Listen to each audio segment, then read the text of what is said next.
Hey there, what's up guys? Welcome back to another Alpha Math video. In this lesson, we're going to be focusing on the topic linear equations in algebra. Right, so I've prepared a bunch of equations, and for each of these, we are simply going to solve the x variable that is unknown in each of these cases. Right, so our first example that we have over here is 4x plus 3 equal to 19. So this is the standard basic linear equation. Right, so how do we go about solving this? You want to take the inverse operation approach.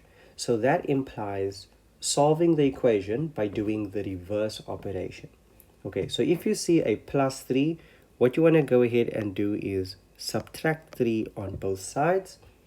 Okay, so this will cancel like that, and you'll be left with 4x essentially on the left hand side. On the right hand side, you can subtract 3 from 19, and that gives you 16. Okay, so we get 4x equal to 16. Now, 4 is being multiplied by the x, or rather the x is being multiplied by the 4. To get rid of the multiplication, go ahead and do the inverse operation, which would be division by 4. Okay, so you divide both sides by 4, and this gives you x is equal to 16 divided by 4, which is just 4. And so that's our answer for the first equation. Right, moving on to our next example. Over here we have negative 2x plus 7 equal to 3x minus 23. Okay, now for this question, you want to go ahead and make use of the swapping technique. Well, that's the name I gave it anyway. We are going to get our x variables like this. We're going to bring them over to the left-hand side of the equation, and we're going to take our constant values, which is all the values that do not have an x in it, and we carry it over to the other side, to the right-hand side of the equation. Okay, but it's important to remember that when you are carrying something over, for example, this 3x, we're sort of going to bring that over the equal to sign, the sign should change. So because it's positive 3x on the right hand side of the equation, when you bring it over to the left hand side of the equation, you want to change the sign. Then you want to do the same thing with a positive 7, just carry that over to the other side, so it should become negative 7. Okay, right, now go ahead and add your like terms. So we have negative 2x minus 3x, that should add up to negative 5x, and then minus 7 minus 23, which should give us negative 30. Okay, let's undo the operation that's being done to the x. Over here, this x is being multiplied by negative 5. So the inverse operation to that would be to divide by negative 5. And this should leave us with an answer of negative 30 divided by negative 5. So the negatives cancel, and then 30 divided by 5 is 6. And that's your final answer. Now, you can always check your answer by substituting your solution back into your original equation. Let's try and do that quickly to see if the left-hand side actually matches up to the right-hand side. Okay, so we'll take the negative 2x, remember x is 6, so it's negative 2 times 6, and then we're going to add 7 to that. Okay, so this gives us negative 12 plus 7, which is negative 5. Okay, let's see if the right hand side also gives us the same answer.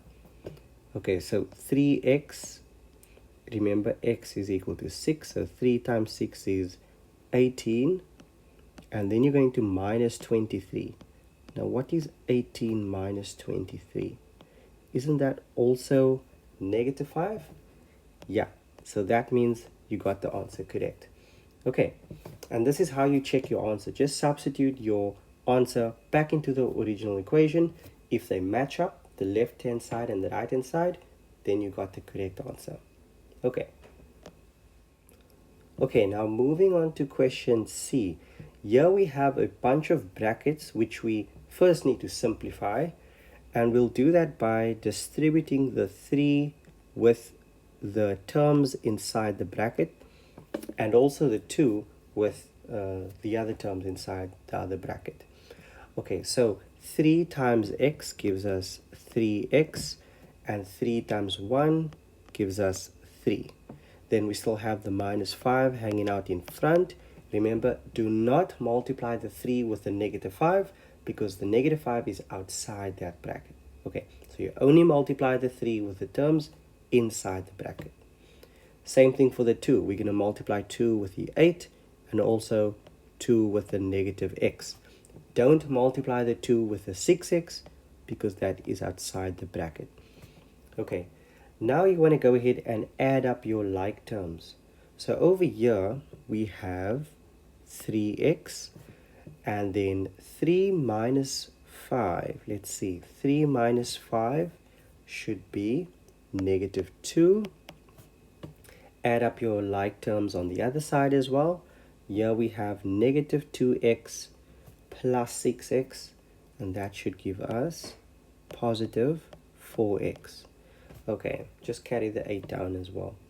Now again, we're going to make use of that swapping technique where we sort of take these x values and bring them over to the one side, to the left hand side specifically, and then also take the constant values, which is the terms that do not have an x variable, and we carry that over to the right hand side. Okay, so let's watch this in action. First, we have the 3x over here, so the sign is not going to change for that one, but the 4x is positive. When we're carrying it over, it should become negative, and the negative 2 is negative on the left hand side, but when we carry it over to the right hand side, that will become positive. Okay, so you have 3x minus 4x, which is negative 1x. Then you have 2 plus 8, which is 10. Okay, negative x is equal to 10, and therefore x is equal to negative 10. Hope that makes sense. What you can do is also check this answer by substituting substituting negative 10 into the original equation, but I'm not going to do that for this one, even though you can give it a go to check if this is the correct solution. However, I am certain that this is the correct answer, so we'll move on. Okay, now for question D, this one is maybe slightly harder than the previous ones because here we're dealing with some fractions, and whenever you're dealing with adding or subtracting fractions, it's important always to find a lowest common denominator or an LCD. Right, in our case, the lowest common denominator would be 6. Now you might ask, how do I know that?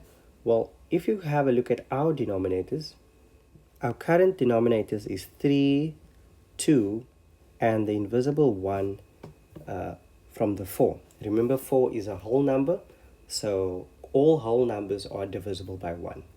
Right, so that's 4 over 1. So you have 3, 2, and 1. If you multiply these denominators with each other, you get the number 6. And so that's how I know 6 is a common denominator, and it is in fact also the lowest common denominator. Okay, now let's continue by multiplying the entire equation by this common denominator. Okay, so you want to go ahead and multiply both the left hand side and the right hand side of this equation by 6. Let's see what happens when we multiply this first term. Okay, so first you're going to divide the 6 by this denominator 3, and then you're going to multiply what's left of that. So 6 divided by 3 is 2. So you multiply now the 2 with the numerator. Okay, and that's basically it. Let's do the same thing for the next term. We are now going to divide 6 by this denominator 2, which should give us 3. And then we're going to multiply that number with the numerator. So 3 times x minus 4. Okay, now your denominator for this final term here is just 1. When you divide 6 by 1, it's still 6, and 6 times 4 is 24. Alright, so with whole numbers, it's pretty simple. You just say 6 times 4. Okay, with fractions, you're sort of going to use that technique that I showed you just there. Okay, now multiply or distribute the 2 inside the brackets, like this. Okay, so we end up with 2 times 2, which is 4, and then also 2 times negative x, negative 2x. Then you multiply 3 with the x and 3 with negative 4. Okay, everything else stays the same. Now let's move our terms across. You want to carry all these constant terms, so both the 4 and the negative 12, you want to carry it over to the right hand side and add it or subtract it from that 24. Then for the x terms, which is already on the left hand side, you're just going to go ahead and add these terms. Okay, let's simplify a little bit. So let's go ahead and do that. Negative 2x plus 3x will stay on this side. We'll have the 24 and also add the 12 minus the 4. Okay, remember the 4 is positive. When you take it over, the sign changes. Okay, let's add everything up. Our like terms in this case would be negative 2x plus 3x, that is positive 1x. And then 24 plus 12 is 36. When you minus 4, you get an answer of 32. So this is your final answer. X is equal to 32. Again, if we plug our answer, this 32, if we plug it back into the original equation with each x value, we should get this right hand side as our final answer. So you should get 4 as your final answer. Okay. Let's move on to our last and final example. Again, here we have a similar type of fraction linear equation. Right? We're going to multiply by what's known as our lowest common denominator. Okay. In this case, the lowest common denominator for 4, 8, and 2 is going to be 8. Remember, a lowest common denominator is a number that all the other denominators can factor into. Okay, so 2 can go into 8, 8 can go into 8, and 4 can go into 8. So 8 is our lowest common denominator. Right, now let's multiply this entire equation by that number. Okay, remember when you're multiplying the common denominator with the fraction, first use the denominators and divide them by this LCD, and then multiply what's left by the numerator. Okay, so we're going to start off by saying 4, or rather 8 divided by 4. So that should give us 2. Then we're going to multiply 2 by the 5x. Then we say 8 divided by 8, which is 1. Remember, there's a negative in front, so negative 1. And then we multiply by the numerator, which is 7x plus 2. And lastly, for our fraction 1 over 2, divide by the 2. So 8 divided by 2 is 4. And we're going to multiply 4 with the numerator 1. Okay, now let's distribute this number in front into the brackets. Okay, so we have 2 times 5, which is 10. And that is 10x. Negative 1 times 7 is negative 7x. Negative 1 times 2, negative 2. And 4 times 1 stays 4. Let's do the swapping. Group your x terms all to the one side. And also group your constant terms to the other side. Right, so over here we should have 10x minus 7x on the left hand side. And then 4 plus 2. Remember, as you take it over, the sign changes. 4 plus 2. Okay. Now, let's simplify a little bit. 10x minus 7x is equal to 3x. And 4 plus 2 is equal to 6. We can now divide by 3 on both sides. Okay, so this should cancel. And that leaves us with x.